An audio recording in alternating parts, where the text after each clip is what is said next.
Welcome into After Nebrasketball, another great Husker basketball game, and we are ready to recap it for you. All the action, all the fun, all the excitement, we're not going to miss a bit. You've got it tuned for the right place for the next half hour, breaking down all the highs and lows of Nebraska-Purdue. Final score, Purdue 104, Nebraska 68. I'm Jack Mitchell. That's Kaleb Henry in the middle. And that's Jacob Bigelow all the way to your right.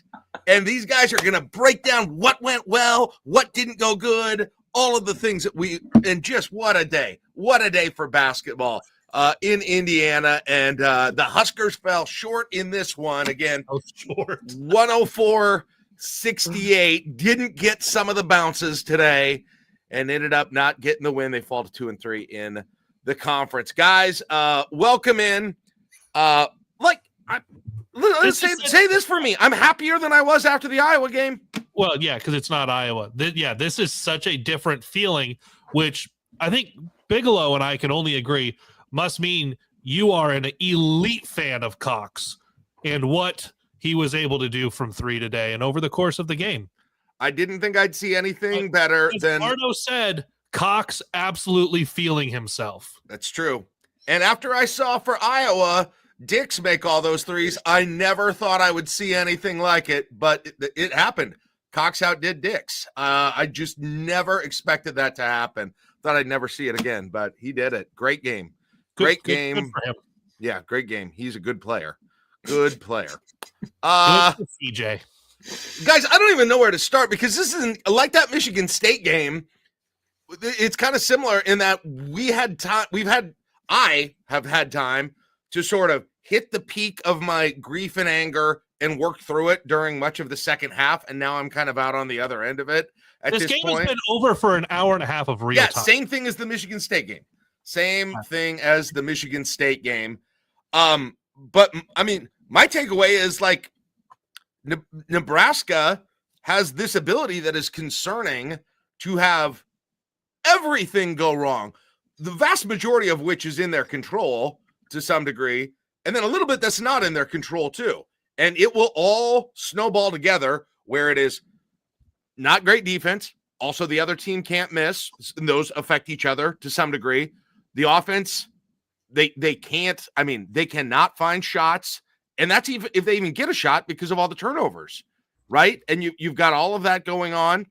You then also, of course, and look, was not about that, but you're not going to get any calls. They're going to help you get back into the game in a road game. Other road teams will find out, I'm sure, when they come to PBA. But this is twice now that they have let a game completely snowball. It's not that they lost this game, guys. It is about the fact that you've now twice had a game where you didn't look ready to play at the beginning, and by the end of it, it was just a laugh. It was a laugher. It was embarrassing, and it was a laugher by the end. So, Kaleb, we'll start with you. Just kind of your thoughts on how it even got to that point, and how concerned are you that this is the second time something like this has happened against good teams, though? How much worse could this game have been if Nebraska doesn't shoot 50%? If Connor Segan doesn't score 17 in the second half? Like, that's what you're talking about right now. It's a 36-point loss. It could have been 45 or 50. That's the way Purdue was shooting. That's the way Nebraska just didn't show up for 40 minutes defensively. I think I saw Robin Washut say it was a school record for an opponent's number of threes that they hit. They were one off from the Big Ten conference record. Oh my gosh. Wow. Like that's how dumb it was going. And they only shot a couple threes over the last 5 or so minutes because all of the starters were on the bench. They had everyone out there. You were just rolling out whoever was available. Other than the Omaha area kid. I don't think they ever rolled him out, Bigelow, right? They did. He got in. He had the final defensive rebound of the game. Of course. Nice. Cool. Jack Lusk, Elkhorn North product, son of now Purdue assistant Paul Lusk, who was on McDermott's staff at Creighton for a long time. Nice. He got in. He got minutes. That's so, cool. Yeah. That's fun. So what it really seemed like Nebraska didn't get off the bus or the plane or whatever mode of transportation got them to West Lafayette. And until there were maybe 3 minutes left in the first half, and he went, "Oh, the offense has a little bit of life. Guys are actually moving. There is some intention to what the guys are doing. First 17 minutes of the game, it was stand around. They're going to leave Juwan Gary open, so I guess he'll chuck something up there. Brice Williams, there's nothing being designed for him to get a bucket. He has to be ISO one-on-one. And even then he doesn't go. He only took 3 shots in the first half. And Jack, one of the things you and I talked about on the brunch show on Friday was for Brice Williams to get going is he has to be taking more shots. So you probably have to design some stuff up for him. But for this team to be successful, you likely need to get to the free throw line and early. And that wasn't happening. Part of that being the officiating let things be a lot more physical today. Purdue answered that, and Nebraska didn't. And then you got into the second half, and it just continued being bad, and Purdue continued to not miss. It was like a 10-0 run to open the second half, and it was just it's snowballed in a way that it didn't have to if Nebraska on defense isn't giving up open threes. If the other team is hitting a bunch of contested threes, you live with that no matter what defense you're running. They're getting so many open threes. Think back to last game. It wasn't the contested threes that beat you. It was so many open threes that were getting hit. Something has to get fixed defensively, whether it's just an effort issue or if we've seen the scheme work and force a lot of threes and force a lot of misses. But the last 2 games, it has not been there. Yeah. Jacob, I don't think any of us expected Nebraska to go in here and win this game, but what was the most surprising thing to you about the way that it got out of hand? Yeah, I'm sure as hell done saying I like certain matchups on paper for this Nebraska team because the first time I did it this season, they lost by 37. Forgot the about second that. time I did it, they lost by 36. So I clearly 35. That's how math works. I clearly know less than jack shit. I am washed. I don't know what the hell I'm talking about. We weren't gonna bring it up, but you did. I will not deflect. I will not, try to, any criticism. I will hand up. I'm guilty. I said what I said, right? So I am feeling like the world's greatest dumbass after how that looked. I think it was just like after the Iowa game, we talked about how their rotations were a step slow, how the closeouts were soft, and how their margin for error is so thin defensively. And we kind of just saw that again. And the only difference this time was it wasn't Purdue getting out in transition and, the fast break and all that. It was just surgical precision from Purdue's offense. Mm-hmm. It was here's an extra pass. Here's the right read. Yep. Here's and that's kind of how, that's the recipe against Nebraska. If you can pick apart the rotations with smart passing and, making the extra or even a skip pass, you're going to be in a good spot. And Purdue found themselves in plenty of them. And, Braden Smith, back-to-back games with 14 assists. He had 14 against Rutgers. He had 14 today against Nebraska. Nebraska as a team had 15 assists. Braden Smith alone had 14. So that's just one. What you didn't say, Bigelow. So the 14 for Purdue.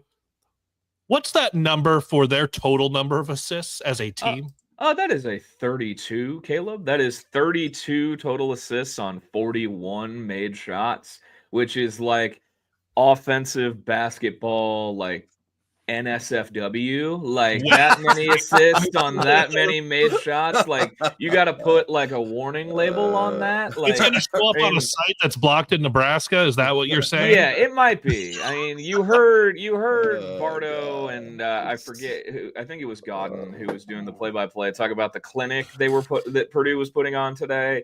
Yeah. That's the clinic. 32 assists on 41 made shots is about as clinical as it could get from an offensive perspective. And, Purdue, if you listen to my podcast that I put out this week, holy shit, I actually put a podcast out. What an upset. But I had a Purdue guy on, Joe Jackson, great guy, knows stuff, knows ball.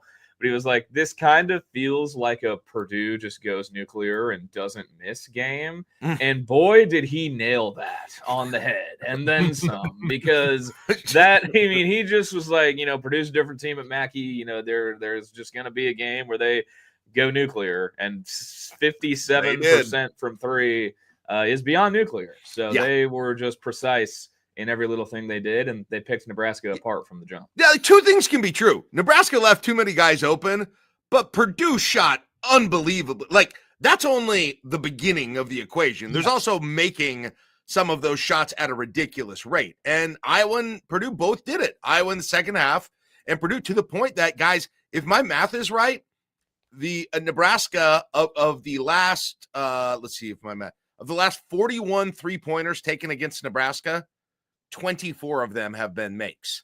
That counts quite a few misses at the end of that game too by Purdue. So there's probably a number in there that's even more crazy. But 24 for 41 in the last 41 threes, last two games combined, parts of the Iowa game. So yeah, it's both that Nebraska. I mean, they have. It's just a combination of every possible thing going wrong in these situations, right? It is every possible thing. Purdue being unbelievably efficient on offense. Nebraska not leaving guys open. Nebraska playing defense for 20 seconds on some of these possessions at the beginning of the game, right? They'd have them for 20 seconds, and then Smith, like you were talking about, he'll find somebody wide open. They'll have a wide open three with 2 seconds on the shot clock. And then add to that just the frustrating nonstop turnovers, what feels like from Nebraska. I don't know what they ended up with. I'm going to look at it now. 17 turnovers for Nebraska. And some of them are so wildly predictable. You can feel them coming sometimes, especially if certain guys get the ball. But they were spread out pretty evenly. Brice had four. Andrew Morgan had 3 again. 2 each for Berke, Juwan Gary, or I believe as he was once called during the game, Jamond Gary by Stephen Bardo. That was a new one for me. And then 2 for Asian also. So, and then like you said, Kaleb, it was just, they looked like they had no offensive strategy for 80% of that first half. It looked a little better later in the game, but the first, when they needed it, they had nothing. They could do, and there was nothing. There was no strategy offensively except for maybe get Gary for an open 3. And guess what? I think that's what teams want, maybe, Jacob. So you don't say. Yeah. You don't think there's a reason that he finds himself so constantly open. Like, that has been a talking point on this show after so many games. There's a reason that he took 5 threes, and most of them there was no one even pretending to guard him. I think one hit the side of the backboard. I think none of them really came close to going in. The Asian ends up with 13 field goal attempts, but I mean, if your second leading scorer has as many points as he has attempted shots, that's not going to win you any games anywhere, anytime. And that's just, it's another, there's just so, I mean, it's the same questions on offense. I mean, they go 6 for 27 from 3. Asian makes half of those with 3 of them. Berke, just for the second time in his college career, has a game where he makes more than 1, going 2 for 4, and then Sam with the other one in the first half. I mean, it just, there, and I'll give this, to Purdue. I don't know if I'd seen Brice Williams play that flustered in his 2 years at Nebraska. And he was being defended for the most part by, I mean, there were times where Smith was on him and he was flustered. There were times where CJ Cox, who went nuts on offense, but he's still a true freshman guarding a 6th-year guy who's got a couple inches on him, and he bothered the hell out of him. I mean, they completely took Brice Williams out of this game with the way they were guarding him. And obviously, he led he had 4 of the 17 turnovers for Nebraska, just 2 for 8 from the field. He got to the line 5 times. 2 of those were on the technical after someone made a 3 and then pretended to shoot Connor Asian. But I thought he was doing like the ice in the veins thing. No. He was. That was the Like I'm a shooter. I'm sure. Yeah, that was the whole. What yeah, a that's dumbass. what that was. What a but dumbass. there wouldn't. We'll remember that one. We'll remember that one for Indy. No. Yeah, like I said, wouldn't be a Purdue Nebraska game at Mackey without a taunting tech. You got to check that box when Nebraska's playing Purdue in West Lafayette. It's usually on Nebraska, though. Yep, I know. I was in the building for that one, Jack. I was in the building for that one. I'm glad I got to complain about that. At least that made me feel good. I at least got to complain about a bad technical foul from 8 years ago. Yeah, made me feel I think good. 8 years ago now. Holy shit! Well, here, this isn't going to make anyone feel better. No. Since Nebraska was up 52-37 in Iowa City. Yeah. Nebraska has shot 9 of 36 from 3. Nebraska's opponents have shot 28 for 49 from 3 and have outscored Nebraska 157-96. Nebraska, since leading by 15 in Iowa City, has not scored as many points as Purdue scored today. It's so terrible. Yeah, that's pretty bad. It's what a unenjoyable game and a half of basketball. Yeah. Just terrible, just putrid. And here's the reality of it. I think we all agree on this. There's a part of it that is, real legit concerns that have been shown that haven't necessarily come out with some of the other matchups they've had. And then there's another part of it is, some level of misfortune, difficulty of playing on the road, all of those things combined that they come together to make that happen. But the question is is it the defensive lapses? Is it the turnovers? Is it the inability, to figure out, just a coherent offensive strategy? What is the thing that's real out of that? Or maybe it all is, but I kind of doubt that's the case because it hasn't shown up like that for all the way up until mid-January yet. What's the real thing that's the real concern out of there? And what are the things that you guys think maybe, okay, these are going to mitigate a little bit, when just because there was a lot, everything went terribly in them. Does that make sense? Yeah, it does. And I think I kind of tend to think that it's kind of a little bit of everything. I think you could tier out what your concerns are for this team in terms of severity. Yeah. But we've seen the thing all season has been we thought they could guard, but could they score points? And in the last 2 games, the lapses defensively, in part due to just the margin, I don't want to sound like a walking cliche, but the margin for error with how they choose to defend when you run into teams like Purdue and Iowa who will take and make threes, and they will find ways to get good shots, good looks up. I'm looking at the the KenPom page right now that's just for the Big Ten. And in conference play, Iowa has the number 1, 3-point field goal. Where was it? Here we go. Yeah, they're leading the conference in 3-point percentage. In just league play, they're shooting 41% from 3 in conference play. That's pretty nuts. Wisconsin's second. Purdue is third at 39%. But those are teams that they are going to take and make a lot of their shots from the outside. And the way Nebraska chooses to defend with, clogging the paint and flying out to shooters, it's a gamble. It's a legitimate gamble. And you got to think about, law of averages. And I know I sound like such a dork constantly mentioning the basketball math problem, but that's really what it is. They were down 17 at halftime, and they were getting outscored by 18 from 3. There's your there's your deficit. The way they choose to defend it. I don't think there are a couple teams left on the schedule that are of similar ilk when it comes to taking threes. Wisconsin, right? Wisconsin's up there.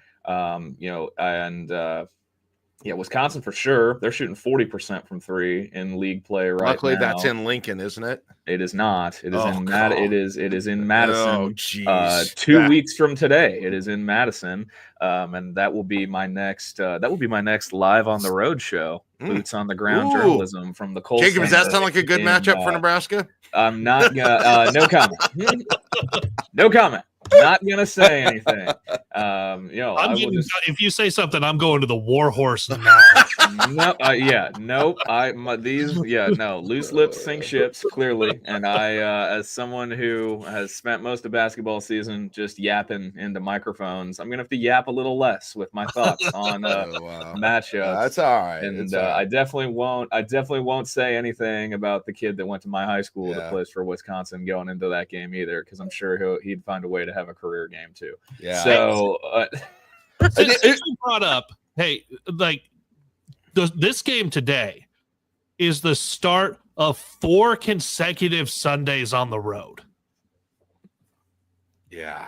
How nuts is that? That is a hell of an oddity, actually.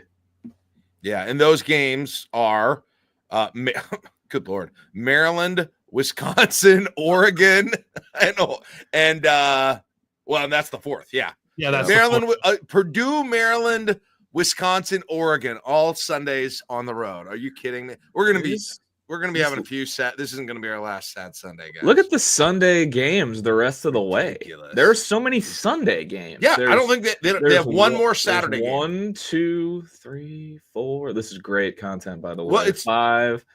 There's 6 more Sunday games. That's kind of crazy. There's no Saturday night game. The only Saturday game is that March 1st game versus Minnesota and Lincoln. So, and I saw that at the beginning. And I was like, oh, well, that's all right, especially like these 11 a.m. or noon noon local time starts. Like those gyms are going to be they're not going to have much energy. I mean, Purdue came in and listen, they were fired up from last year too. That's one thing I think we have to acknowledge. They were playing with a purpose in that game. And I would imagine that was motivated by watching Nebraska celebrate on them last year. I think the same way Nebraska was motivated last year by what happened the year before that. But Purdue came in motivated for that game. But Kaleb, Nebraska was the one who looked really sleepy at the beginning of that game. Yeah. Really Purdue was there. They were there. It wasn't sure they were hitting shots. Sure, Nebraska had the issues. But until Hoiberg got in, finally you saw a little bit of juice, I thought, with Hoiberg. And then a little later in the game, I think with the Season. But it felt like everybody was half asleep in that game. Hoiberg had your second most points at halftime with 7. And so that he came in, he had a 3, got a couple of buckets in transition. He was instant energy everywhere. But looking at that is a concern. And that's something that we said we liked about for Nebraska, not yesterday, 8 days ago against UCLA. You were early with that tip here in Lincoln. Now for Nebraska, you had an 11 a.m. Central tip in West Lafayette. The team was sleepy to start a Sunday morning. You're going to be an 11 a.m. Central tip in Maryland. Mm-hmm. Yeah. You are going to be noon tip at Wisconsin. And then you'll be on that last Sunday of that 4 in a row, you'll be a 6:30 Central tip in Oregon. Mm-hmm. So you're going to get sleepy brunch time for the next couple, and then you're going to get Pacific Northwest trip. Hope that you walk off the plane okay. That is a concern for these road games where you need to take advantage and you got to steal something on the road. It's nice. You can hope, you can plan that you're going to run the table at home. There's no guarantees of that. You saw Illinois lose at home to USC. And Illinois was about to run away with the Big Ten the way they had gone for the last week or so. So there's no guarantees at home with any of these teams.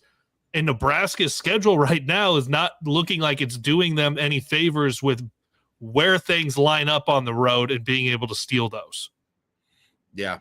And I stand by still what I said, Kaleb, on our show on Friday, where I said, look, every loss, every road loss, it's a missed opportunity, but it's not going to kill you. What I didn't expect is a almost a 40-point road loss. Because Bigelow, I'm curious what you think about this, right? Like a loss at Purdue, a regular loss at Purdue, it doesn't really hurt your standing, your resume for the NCAA tournament. It's a missed opportunity. Same was the case against Iowa. But how much does it start to affect you when you start piling up 30+ point losses, even against good teams on the road? Yeah, from a resume I mean, perspective. I don't want to be full on Debbie Downer, but their first 3 Big Ten road games have all been cluster Fs in their own certain way. A 37-point loss to Michigan State, a 10-point overtime loss to Iowa, in which you blew a 15-point lead,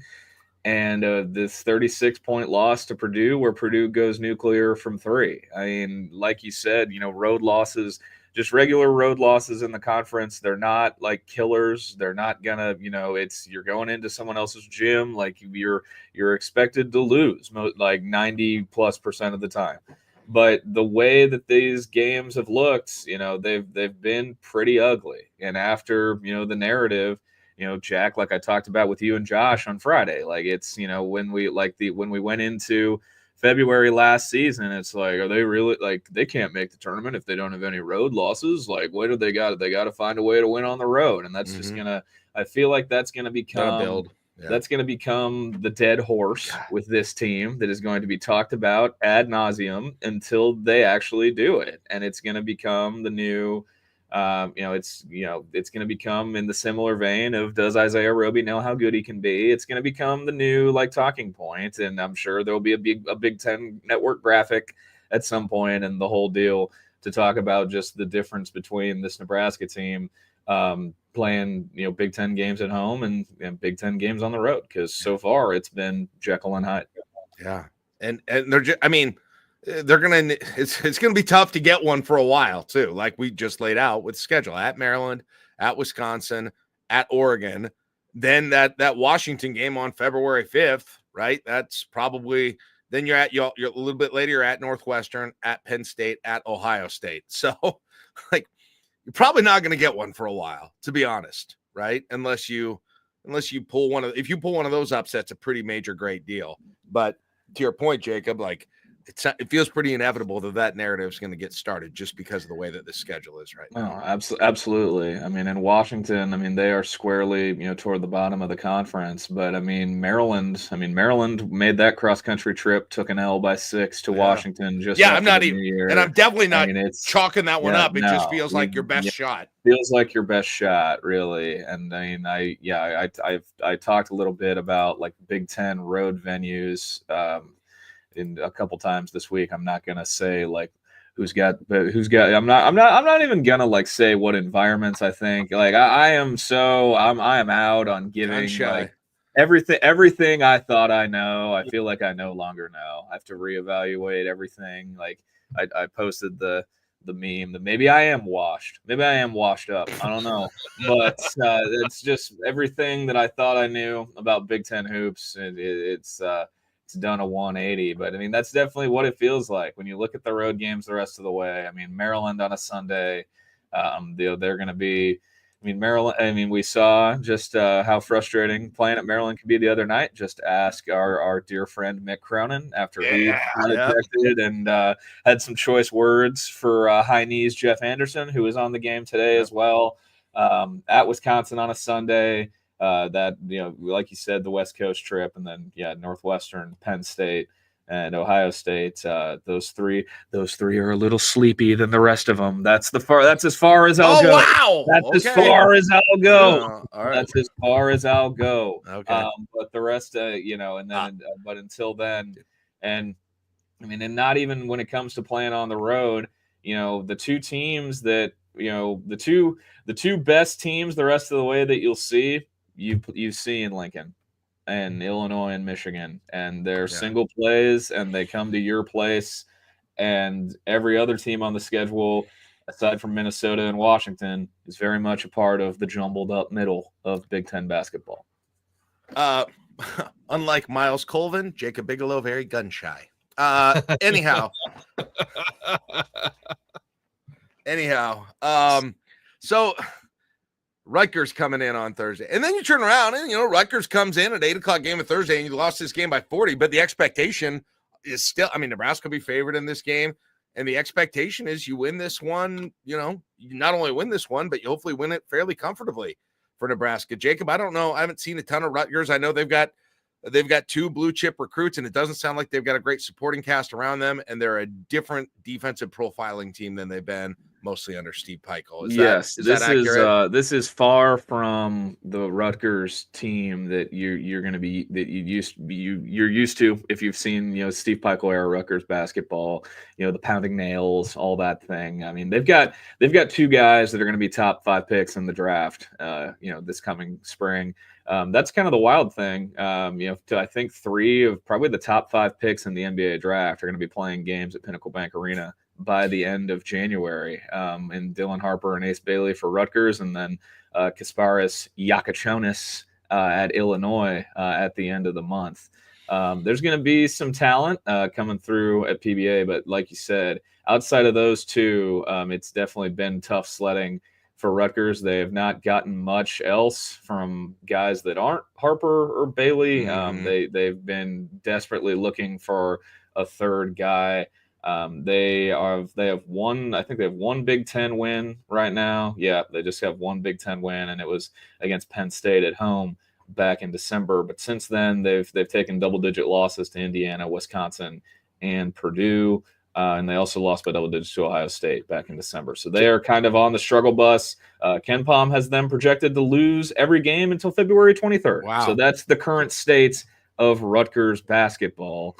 Your family, your religion, and Rutgers basketball coming to Pinnacle Bank Arena on Thursday night. Real quick, Jacob, DZ asks on the Discord, what do you make of that matchup then, just in terms of stylistically? I mean, they're not going to look like Iowa or Purdue, I presume. They are not, but the first glance for me, the matchup with Ace Bailey. Ace Bailey is 6'10". I think he has the more upside of the two blue chips on the team. He's 6'10". He's not a big. He's basically a giant guard, and I don't really know what the matchup is going to be with Ace Bailey. But obviously, they're both true freshmen. They're both young, and Nebraska is, as we heard the BTN crew say today, this isn't a team of freshmen. They're all old. They're all vets. But the defensive matchups, especially on Harper and Bailey, but more so Ace Bailey, that's kind of what jumps out to me, because he has been, if you look up just some of the plays he's made this season, he's must-see TV. Dylan Harper is too, but I would tend to say I like me some Ace Bailey highlights a little more. Well, I mean, at this point, I'd rather see a guy who looks like a 6'10" lottery pick than an accountant from Fort Wayne or Waukee or Jedediah from the Amana colonies. I was gonna say, you don't want to see a point guard that looks like Mose Schrute anytime soon. You don't want to see that. If from now on, if dudes are gonna be beating Nebraska, I want them to look like NBA lottery picks. That would help. That would make me feel just a little bit better, to be honest. Oh man. Fletcher Lawyer, man, holy cow! Yeah, so that's what jumps out to me. They're a weird team. I was not as high on Rutgers as a lot of people were coming into the year. I kind of saw a theme with people who work for recruiting sites were really high on Rutgers because of highly rated recruits. Like no correlation there, I'm sure, but they are definitely trending with not playing in the Big Ten tournament, and that's definitely not where they wanted to be at the start of the year, bringing in these 2 guys. But I mean, the defensive matchups on Harper and Bailey, that's kind of where it starts and ends for me. Caleb, Royals Girl on the Discord points out rebounding is a concern today too. Out rebounded by 13. You got Mia with 1, Gary with 1. Not great when Connor's tied for leading rebounder. If Mia isn't rebounding, what's he's doing out there? I saw one tweet that said Nebraska. This is only the second game all year Nebraska's gotten out rebounded in. I assume the Michigan State one is the other one. Yeah, and we were expecting the rebounding to be okay for Nebraska coming into this game. Obviously, it wasn't. That turned into 14 second chance points for the Boilermakers. When you do some of those, adding some of the statistics back and forth, you for the turnover side, like Nebraska was 17, Purdue only with 10. Purdue grabs 9 offensive rebounds to Nebraska's 4. Yeah. And that rebounding plays a part into all of that on why Purdue, besides shooting 15% better than Nebraska, got 11 more shots to do so with. So that rebounding, if you're not taking care of the ball and you can't keep pace rebounding, that is a major concern. Yeah. And again, I think a little bit same thing happening against Michigan State is, and this isn't excusable, but I think the effort of the two teams was at different levels for much of the game, and especially in the second half. I think of one possession in particular where Purdue pulled down 3 offensive rebounds, I think, on 3-pointers in a row, and then, of course, popped it out and finally got a 3 on that. And it was just like, Nebraska is. I will say this, though. Purdue shot 63%. There are less opportunities for you to rebound. Yeah. And you're more likely to get the rebound on a Purdue shot than you are a Nebraska shot. Mm-hmm. So if they're shooting 63% and you're shooting about 50%, there are just less rebounds to go around anyway. For sure. And so so it's absolutely a concern. I think there's also math involved on where Nebraska had less opportunities. Okay, so Purdue missed 14 shots in this game. Okay. Nebraska, who still shot pretty 24. 24. Sorry, I was 24. Like, it's 14 shots. Oh, God. Yeah, I misread that stat. Sorry, 24. Missed 24. Yeah. They're about the same then. Never mind. Bad argument. Okay. Forget it. Okay, go ahead. We have not done something today. Right. Everyone's favorite game. Is this even available today? I mean, it might be on Nebraska. It is. It's not available every time. But it is time to play. Who's that? Call. For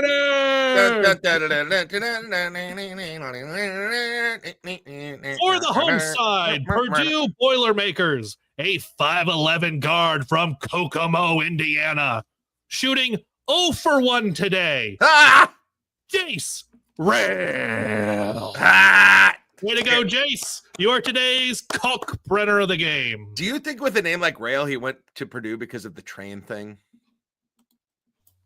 You ever wonder that? That's not a bad question. And I will say, bad question. I will say this: if not that was a bad question. Hey, I you know how corny I am. Hey, wait. I appreciate the corny stuff. Hey, if not for Jack Lusk getting a defensive rebound on that last missed Ulyss 3, he was going for a 2 trillion, 2 minutes and zeros across the board. But he had the one rebound got in the way of the 2 trillion for young Jack Lusk. But but yeah, I mean, Jace Rail, I mean, that's about as Purdue, like Indiana, as it gets. That's another thing I said with you and Josh, Jack. Like, Purdue just has all the Indiana stereotypes just on one team. That's Purdue basketball, and we saw that and then some this afternoon.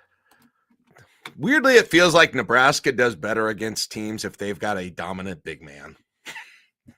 Isn't that odd?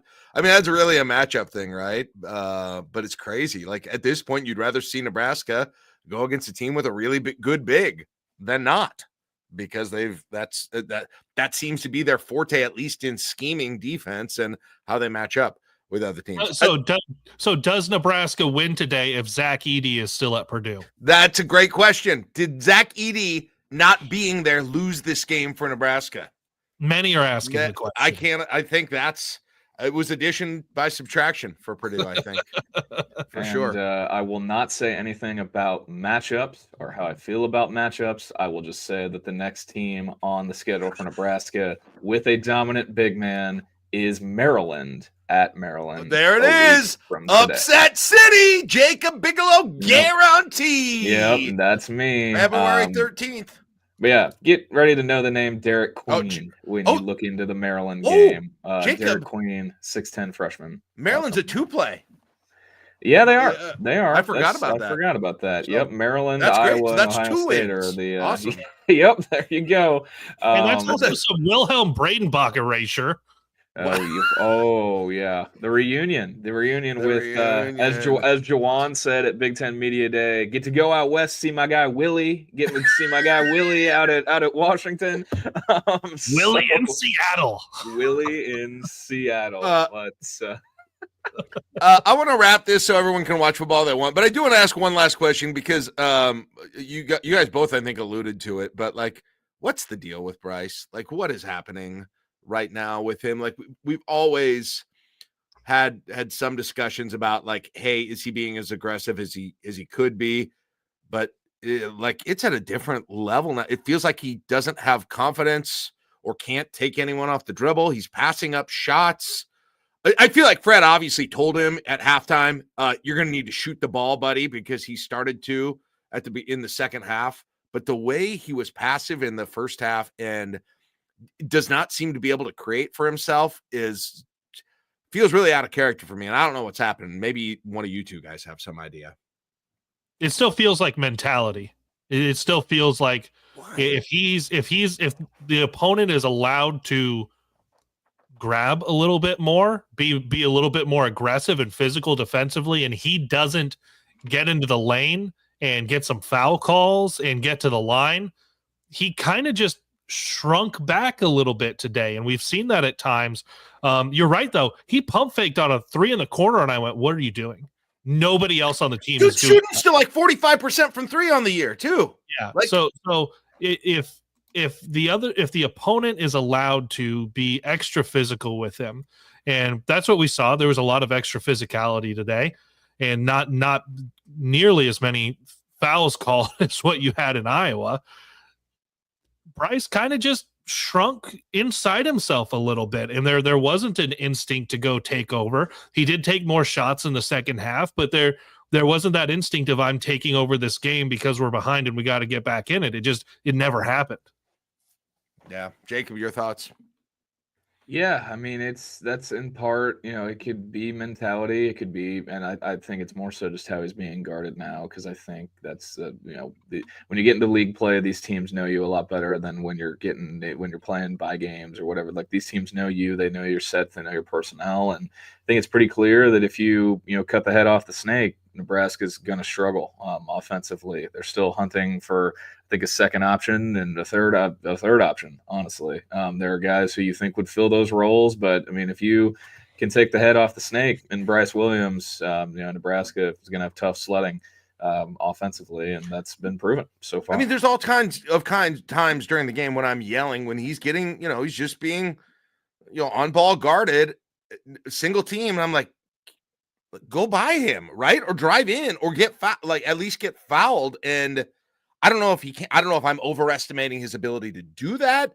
I don't know if that's not in the scheme, or I don't know if that's a decision he's making. I'm not sure which of those things are, but I see all these times. I'm like, man, why is he not driving? And I don't know. I legit don't know the answer to it. If there is something, I'll leave us with this. I mean, it's not Brice centric, but something that happened in the second half. Connor Segan scores 17 points, 6 for 6 inside the 3-point line.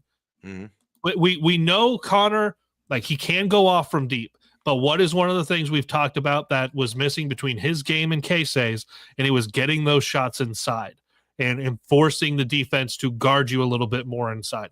Maybe there was a step taken today for a Segan on recognizing he can get to the basket a little bit more. He can get into the paint a little bit more. And maybe that will open him up for some threes down the road. So 17 points all in the second half.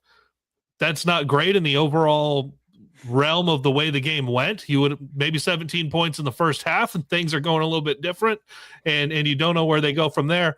But him going 6 for 6 inside the 3-point line and figuring out he has to go do that. Hopefully that's something that he carries forward. Yeah.